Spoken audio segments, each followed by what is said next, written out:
What's going on, it's the RapNerd, and I just got out of seeing Across the Spiderverse, and thank goodness I was able to see it, because wow, what a movie. I thought I wasn't going to be able to see it until next week, but I hit a little finesse today, freed up some time, and boy oh boy, woo, this is better than the first one by a lot, like a lot.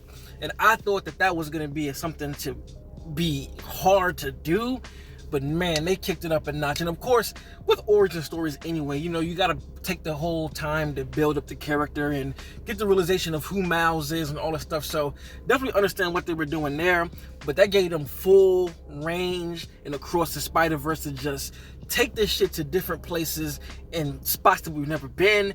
Oh, I better spoil something, not gonna say it, but man, the way they just, oh god, the animation here is just some of the most ridiculously good, over the top, beautiful, artistic, whatever you can think of positively to say about this. Holy moly.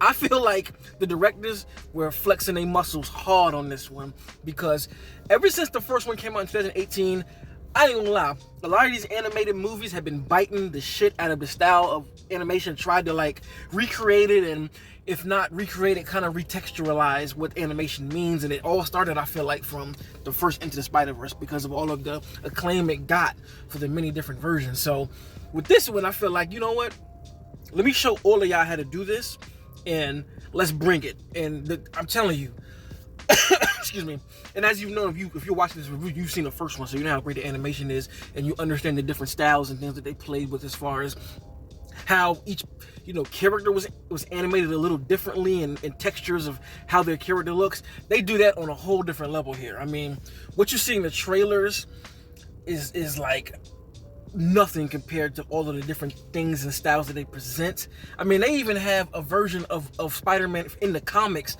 like doing some shit for like a random period of time. Like, incredible, man, incredible.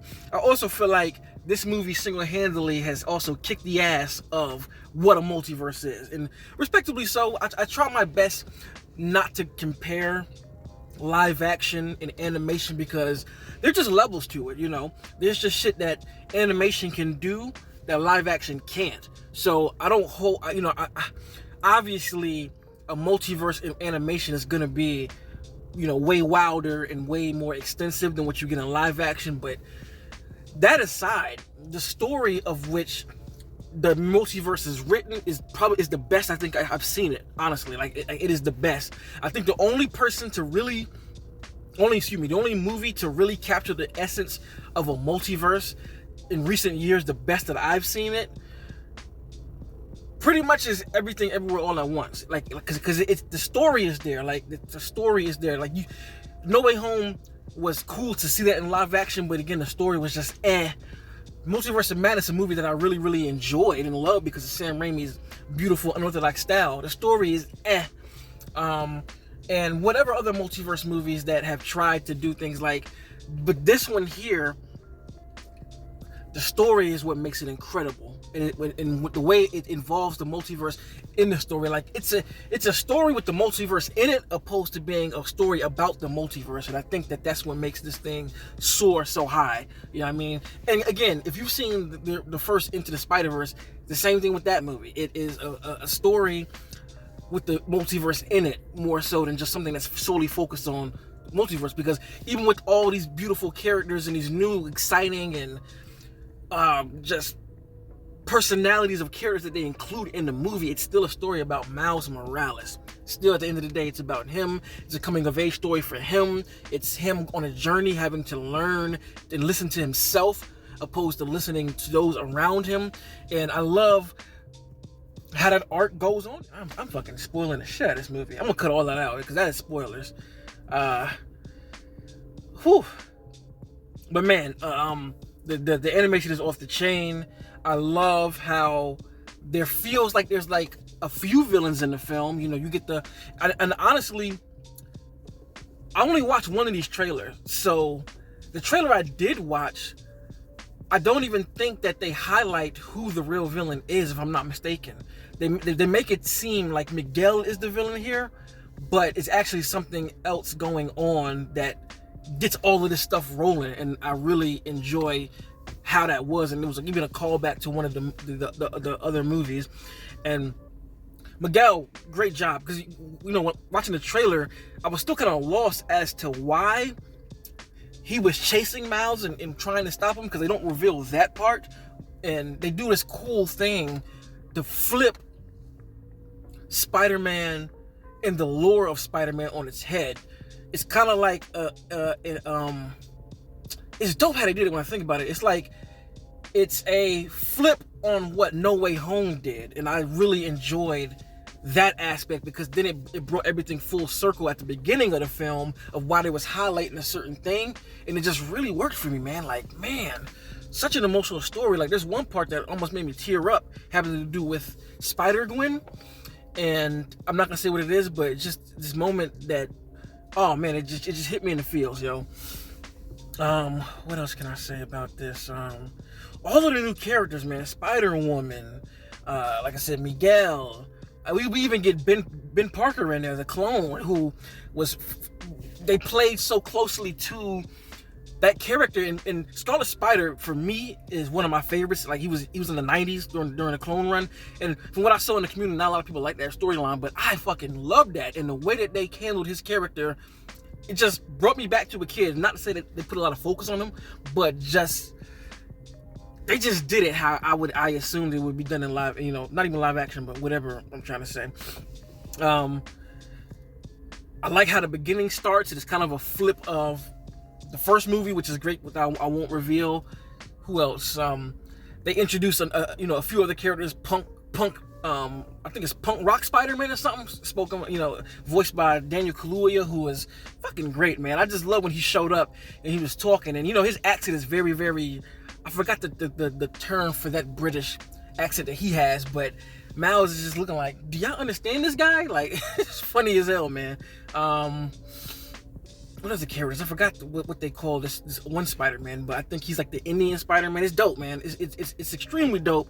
They touched on a lot of different things, a lot of cultural stuff that a lot of folks probably don't even realize that I'm aware of, that's and some that I'm not aware of, that just make this movie hit a lot harder than what the first one was, because how much they expounded upon and expanded this universe. Like, it's dope, beautifully shot. Again, like the first one, almost every single frame in this movie is a painting or a comic book panel. There's one really good one. No, I'm not gonna say that. I'm trying to keep the spoilers out of this. Great action, as we've seen with the first one. Oh man, just a wonderful Spider-Man film. I'm getting tongue twisted because I'm just thinking about all that I saw. But this movie is just so great because it operates like a live action movie, and it's hard to really put into words but say that. It takes itself seriously. You live in the movie. It's 2 hours and some change. Like, you live in it. It's not like just an hour movie. Like, 'cause a lot of animation films, especially superhero animations, they're usually only about like an hour and 20 or less. So it kind of just operates as a comic book. But this one feels like a complete, real movie that just fires off at all cylinders, man. Holy shit. Whew. What else can I say? Oh man, this is one of my favorite Spider-Man films, period. Like I don't have it above Tobey Spider-Man's because those mean so much to me, the first two. But this one right behind those for me. Like, right behind those two.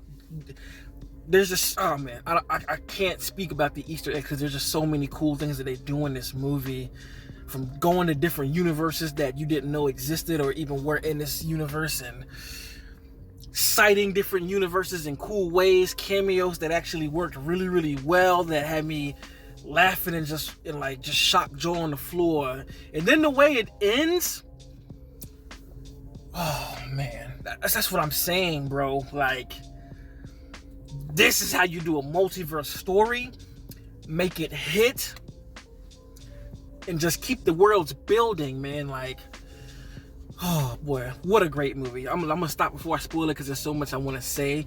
I might have to do a spoiler review to get into all the things that I love and liked about the film, because there's just so much to touch on without to spoil it. So if you have seen Across the Spiderverse, let me know what you think in the comments. I'm pretty sure everyone loves it. This thing is getting raving reviews, and rightfully so. Honestly, there's not a single thing that I can really point out that I found wrong with this movie.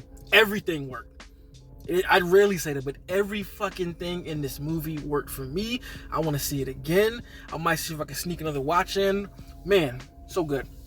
Anyway, subscribe if you like this kind of content, and if you already are subscribed, thank you. It helps my channel a lot, and more to come. And so until next time, peace.